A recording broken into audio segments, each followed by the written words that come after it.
Alright, ladies and gentlemen, it's Fizz Figures, and today we are looking at the LPZZ Batman Who Laughs. Now, I was lucky enough to find this at my local figure shop right next to the LPZZ Arkham Batman, which I already reviewed, so go check that out. Now, this has to be one of the best 112 figure boxes I have ever seen in my life. The art on the front, the text on the side, and the color they chose for the red, and here it says 112 collection figure. Then look at this backside. Holy shit, this thing looks cool. The outline of the figure itself is amazing. I absolutely love what they've done with the back, but on the other side it says the same thing with 112 collection figure, and that is basically the whole box. But there's also art on the inside. The whole experience of unboxing this figure is like an iPhone box. Like, it's so premium and like satisfying. This is the back of the box, which is pretty basic. It has a bunch of text that I can't read, and the side is the same thing as the outside, but the front is where the real art is. Look at how good that looks. Oh my god. And the red they chose for the smile, whew, it makes this thing look so much better. The experience isn't done because when you open it, there's even more things on the inside. Just take a look at this. I thought there was gonna be a figure, but nope, there's a card, there's text on that side, there's even more art. Like, holy shit, they've gone all the way in. I really don't understand how this is cheaper than the LPZZ Batman, but here we are. But obviously this is a figure, but where's the figure? It is behind the card, obviously. Now let's pick it up and let's see what's underneath. And yeah, without even opening it, I can tell you this is gonna be my top favorite figures I have. And this is not even everything it comes with. There's a secondary tray underneath, so let's pick this guy up. They didn't actually add an easy way to pick it up. You kind of just have to push your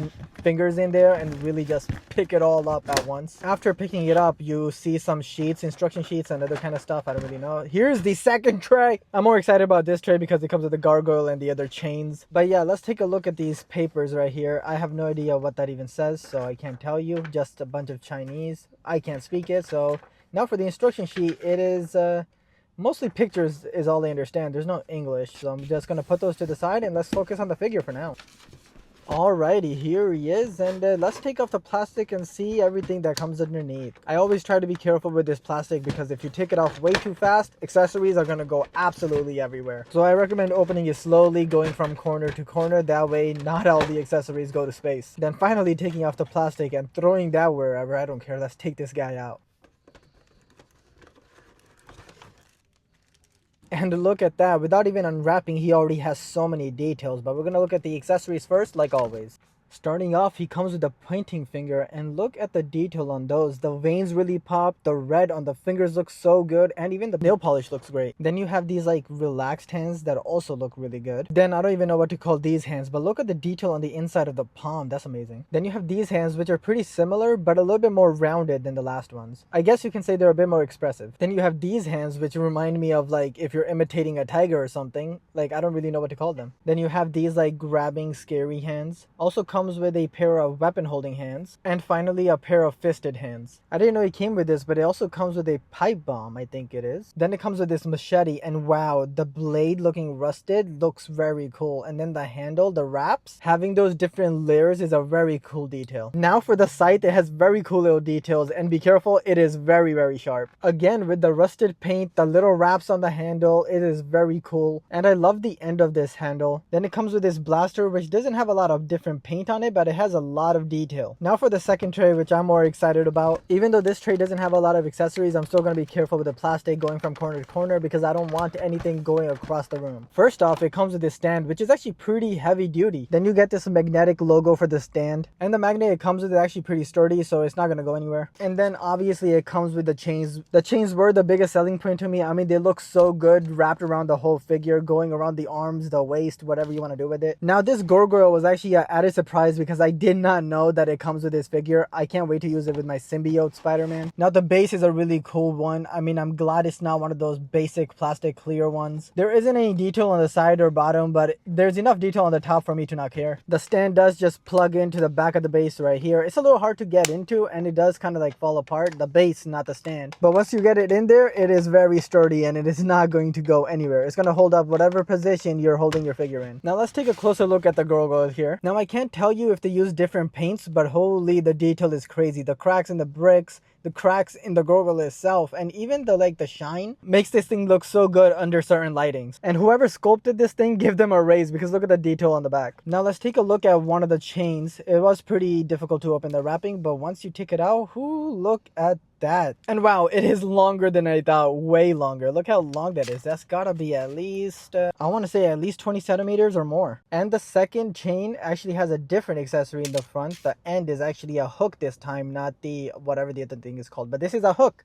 I know that. And if you guys are wondering, yes, both the chains are the same length. Alright, it is not time to review the figure because I forgot one accessory, the extra head it comes with. And it's incredible. Usually I'm not a fan of head sculpts, but LPZZ has done a very good job on this. I mean, the details are crazy. And I love the fact they did the same paint job on the head that they did on the blades of the weapons. Alright, now that we're done with all the accessories, we can finally take a look at the figure itself. Let's get this big piece of plastic out the way so we can reveal all that beauty detail, baby. This thing obviously looks insane, but we have to take a closer look, so let's zoom in. Panning from down to up, this thing looks crazy from all different angles. Even from behind, all the details, I didn't even expect there to be like a reddish hue at the bottom. And they got the wrinkles so correct throughout the whole suit. So right off the bat, this is definitely one of their best work. So let's talk about some of the best details this thing has. First off, this head sculpt is insane. And I don't know if you want to call that thing a crown on his head, but it is hella spiky. I actually did start bleeding at one point. And overall, this is definitely my top 5 head sculpts of all time. Then you have this torso piece with so many belts that are overlapping and underlapping everywhere. And these wrinkles here, I love that they added these because they didn't have to. And I love the laces of these shoes. And love that they added detail at the bottom of the shoe. Usually they don't do that. Now for articulation, the head goes down a good amount. Told you it's spiky. Goes down a good amount. Goes up a decent amount too, surprisingly, because of the collar. You can move the shoulder out the way to get way more articulation for the arms. There's a bicep swivel and double jointed elbows, which actually are pretty decent too. Then obviously you have a wrist peg, which is okay. It's really not that good, to be honest. Now moving to the ab crunch, it has a great ab crunch. Holy shit, look at that back ab crunch and forward ab crunch are great. And obviously wrist swivel is really good too. Now coming down to the legs go all the way up, way further than I thought they would. And for obvious reasons, it doesn't go back that much. It does get in the way, but it's still pretty decent. Then a thigh cut right here, and double jointed knees that are also very good, so you can crouch him as much as you want. Toe articulation and foot articulation are very good too. Now this figure looks absolutely incredible in any type of dark lighting. Now I don't know about you guys, but I definitely count this as a horror character. So I guess you could say this is my first horror character in the collection. The different layers of clothing and belts this guy has, it just gives him so much depth that he stands out from all my other figures. And I wanted to show you guys with a little bit more light. I mean, look at the chains and the weapons. Oh, it just completes the character so much with the accessories he comes with. And I think it's pretty clear to say that this is definitely LPZZ's best work. So I guess the question is, did this video convince you to buy this guy?